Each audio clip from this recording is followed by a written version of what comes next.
with the NFL rules kind of predicating to helping offenses, and you have play callers like Shanahan, and I would go one step further by saying play callers that are really, really tailor making their offense to the skill set of maximizing their quarterbacks. Do you think we will ever see a legendary defense again like the Legion of Boom or the 2000 Ravens? That is a great question. It's tough because guys aren't allowed to be as physical, whether it's, being a little more grabby, throughout routes, or, when guys were coming up, and I think this kind of gets overlooked, they didn't have that illegal contact rule. So they actually have more of the rule that's in college right now. So in college and high school, a lot of people don't really know this. You can touch guys and push them throughout the route. You just can't once the ball's in the air. NFL used to have that rule as well. Since then, they've gone away from that, and they have the illegal contact to where you can't push or whatever a guy past 5 yards. So I think it's tough to be an elite cornerback in this league, and I think that's why now you see a lot of guys that are a little up and down. The way offenses are being able to, attack guys more.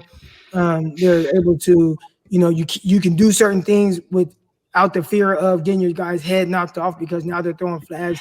So you're looking at it as a win-win.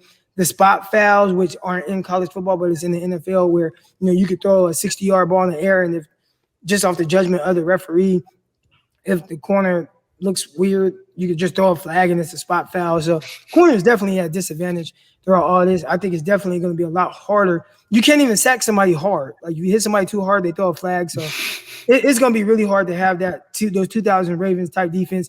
The early 2010 defense with the 49ers, the Legion of Boom defenses, I think it's going to be really hard to have that consistently good defense. I think most defenses now, they're going more to it seems like this kind of, they went from the Seattle cover 3 type scheme to split more safety. Now of a split safety type. And I think that's teams trying to do a little bit more to just keep things in front of them, play a little softer in coverage, not as aggressive at the line of scrimmage, and play that way.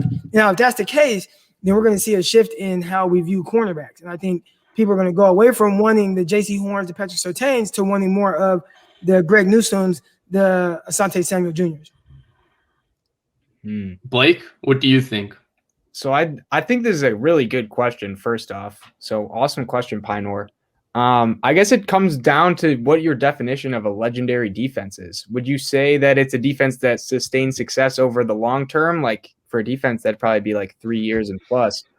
I guess my definition of a legendary defense would be one that can carry an offense to a Super Bowl and win it. And I would say the last really good example of that would be the 2015 Broncos. I mean, Peyton Manning was a clip out there, and he had more interceptions and touchdowns. His arm was, by definition, a noodle. He was just basically moving the ball with his brain, and CJ Anderson was the running game. But that defense was something else. I would say that defense was a legendary defense.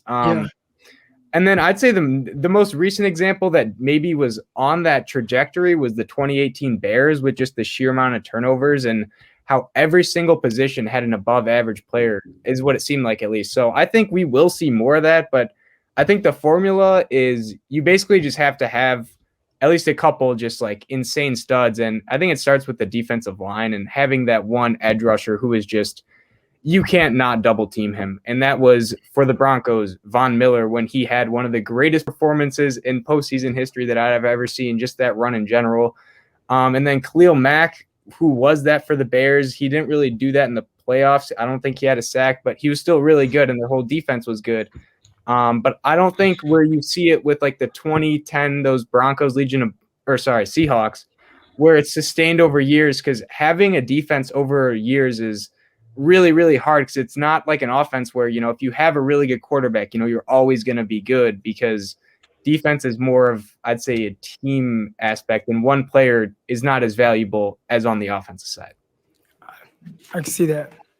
I think 100% you're going to see one. And I think the Niners in 2019 were damn close. I think if they had won that Super Bowl, especially with how Nick Bosa played through that playoff run and how deep that defensive line was, people would have talked about that defensive line as a legendary for people, because when you go D Ford, Eric Armstead, DeForest Buckner, and Nick Bosa, 4, I would say, all Pro Bowl players, yeah. And then you have Fred Warner, who got his due this year, was playing like that last year. He was awesome. And you had Sherman and you had Ward and Tart, who, in my opinion, are a top 5 safety tandem and a really special safety tandem with all they can do in terms of their versatility. I say 100%, but I think it's just going to look different from the 2012-13 Seahawks and the 2000 Ravens. I don't think you're going to have an intimidating defense anymore where Ray Lewis is going to whack somebody and teams are going to be scared to catch the football over the middle against Ray Lewis, or teams are going to be scared to take a hit from Cam Chancellor. I don't think you're going to see that anymore. I think you're going to see more of, like we saw it last year with the Rams, Brandon Staley, Vic Fangio with the 2018 Broncos, where, first of all, schematically, the defense is going to be really sound. They're probably going to be, like Croc said, a split safety defense. And you're going to have these really versatile players like, Jimmy Ward was an example of that, where he can do 4 or 5 different things in your secondary. And you're going to have these corners that can cover in man coverage, like Chris Harris Jr. and Aqib Talib. And you're not going to be like this physically imposing defense, but you're going to be schematically sound and you're going to be really fast and finesse. And I think it's going to be a different look, but it can be equally as dominant.